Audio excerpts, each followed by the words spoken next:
something during the financial crisis was about to collapse with massive consequences for the British economy.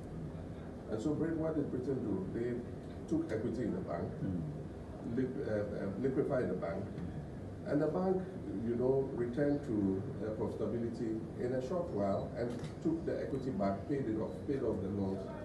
We could have handled it that way. And in any case, who says that all banks require a certain capital reserve? And that's why we are talking about a tiered banking system.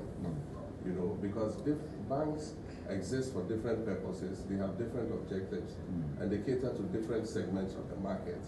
Not every bank needs to be a Class A bank with capital reserves of 400 million cedis. There are small banks like Welsh Women Banking and all those, and other banks that cater for specific segments of the market, and they don't need 400 million cedis capital because they're giving small loans like 1,000 cedis, 5,000 cedis, 2,000 cedis. They are not lending to the Unilevers of this world. And so I do think that government was hasty in what it did. If you look at the criteria that was used, I mean, it didn't fit. It was not a one-size-fits-all. I mean, it was just like different rules for different folks. And so, yes, like you said, a lot of these banks had also financed government suppliers and contractors, and government owed them, and they owed the banks. And so even if you did an offset of what was owed, then probably the liquidity issue would have been resolved.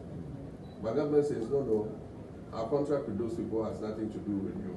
We are dealing with you as banks, and so it's your business to recover that money. But how would they recover that money if you don't pay the contractors who pay them? And so I do think that it was hasty, and it's affected indigenous capital in the financial and banking sector. And we have pledged that we will work to restore, the capital of indigenous businesses in the financial sector. And so we are advocating an independent review of the processes that went into the banking sector clean-out. And where we believe these were unjustifiable, look at the restoration of the licenses of these banks. The details are being worked out by our manifesto committee. He talked about an equity fund and all that. And so those are all things that we would look at. It's a pity. I go around the country and I see your micro little brick and tile GN banks, and they are firmly shut with padlocks. And I mean, there's no financial service to the community anymore after the closure of those little mini banks.